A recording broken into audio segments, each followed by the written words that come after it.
borrowing from the past or taking the things we want to perpetuate, but also kind of modifying it for the contemporary age. Hey, welcome back to another video. It's good to see you. I know it has been a little while since we last spoke.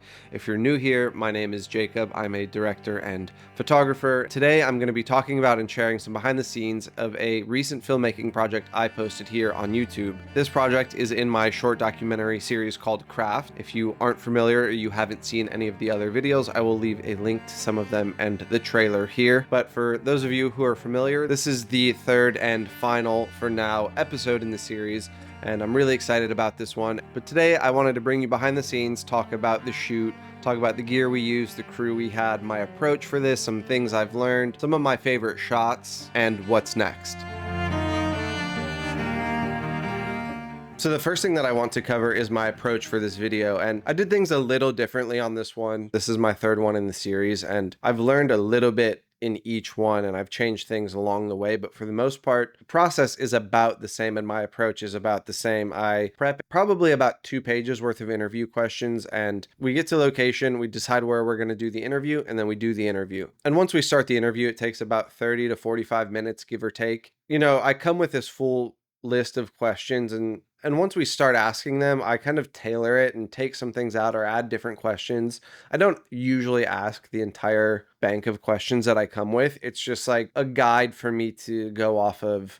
But for the most part, I have things that I like really want to talk about. And for this video, a big thing I wanted to touch on was like the tactility and the sensory part of what Grant does. And you know, and like he says, what they do doesn't really translate to an Instagram post. Like, you really do have to see the process and see all the materials and see how things come together to understand what they do. And that kind of resonated with me and guided me to a direction of like, okay, yeah, like let's really see the details. Let's get in and see all these different little pieces and the tools and some of the materials that it takes to make a boot like this. And so that kind of furthered my intention of like, I wanted this one to be a little bit more tactile and have the shots be a little bit tighter. And when he said that in the interview, I was like, yeah, this is perfect. So I kept with that, and I made a decision to have most of the B-roll be really tight and to just capture that feeling and that tactile experience of what it's like to make a boot.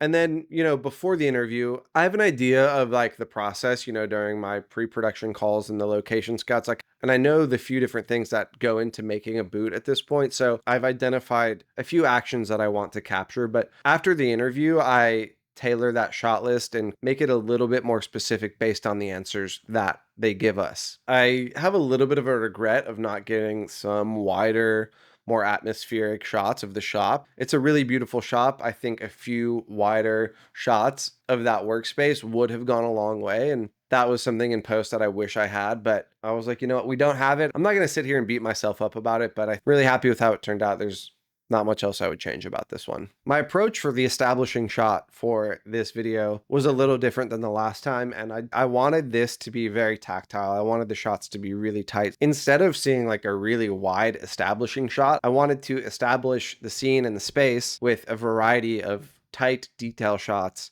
of different little things around his shop. So when I wrote this on my list, I was like, we're going to see a tour of the space through small details. And I think that turned out really great. And I'm really happy that I did that. The next thing we are going to talk about is the crew and the gear that we used to make this one. As always, I keep these pretty nimble. You know, I'm paying everybody to be there, and I don't have an endless amount of money to pay people and to have all the gadgets and have all the gear that we would really love to have. So it's usually a DP, one swing assistant who's kind of doing a little bit of everything, and one person shooting BTS. And then myself and the talent. The DP on this one is a good friend of mine named Mika. He did the second episode with Lachlan Leather with me too, and Mika edited the unsung video, this one we're talking about today. And we try to keep things really simple. It's a small crew. We don't have a ton of extra hands. So we shoot these on Mika's Sony FX3, and for this one, he brought some Zeiss Loxias for this, and the 70 to 200 we used was a Sony G Master. So pretty simple camera package, nothing crazy. I don't recall exactly what lights he used for this. That would be more of a Mika question. So if you guys want to leave a comment and ask him, feel free to do that.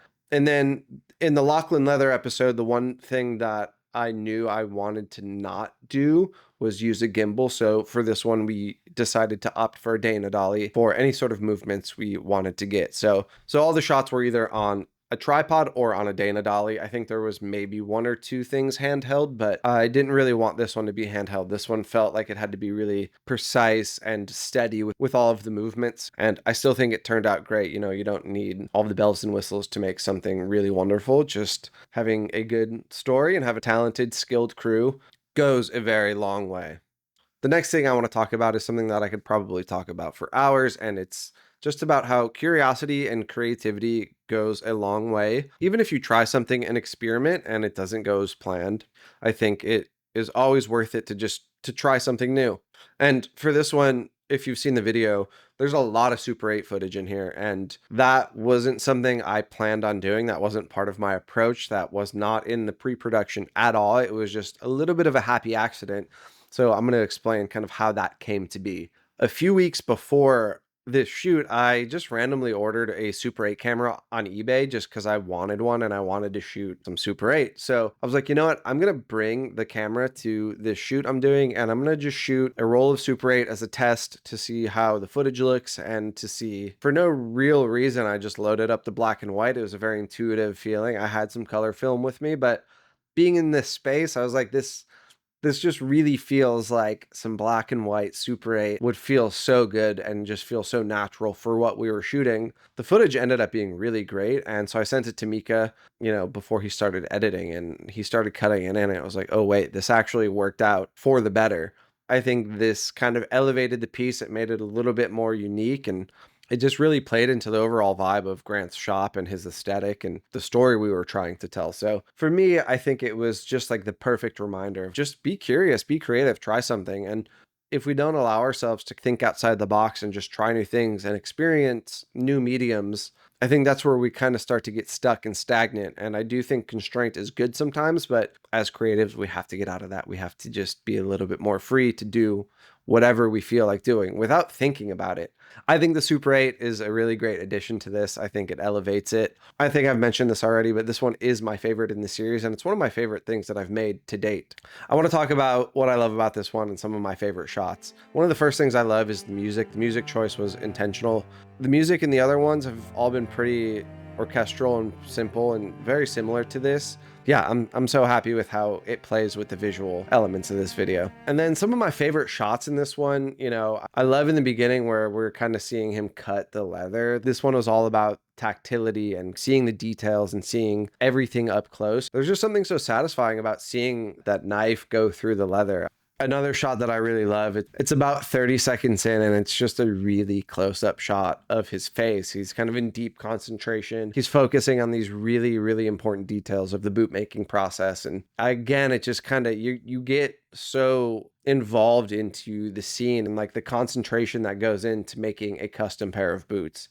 And the shot really, for me, speaks to that, and I really love how that translated into this sequence. Another one of my favorite shots is the first time we see Grant speak. It's probably a minute into the video, and he does this like outlining motion of part of the boot that he is talking about, and I just thought that was so satisfying. There's a feeling I got the first time I watched that, and it made me really, really excited. One of my favorite things isn't something visual in the video. It is what Grant says about how quality as a concept is fascinating to him. And I really resonate with that. I always try to do things with quality in mind first. I try to do things the right way versus the easy way. And when I find people who also agree with that, I just feel connected to them and I feel eager to learn more about their process and their approach to things. So, and that kind of sums up everything I'm trying to do and say with this series. And then one thing that I learned is that the way he constructs his boots, he can take it all apart and replace just one part of it and put it back together. It's like, it's not going to go into the trash just because something goes bad on it. You can replace it. So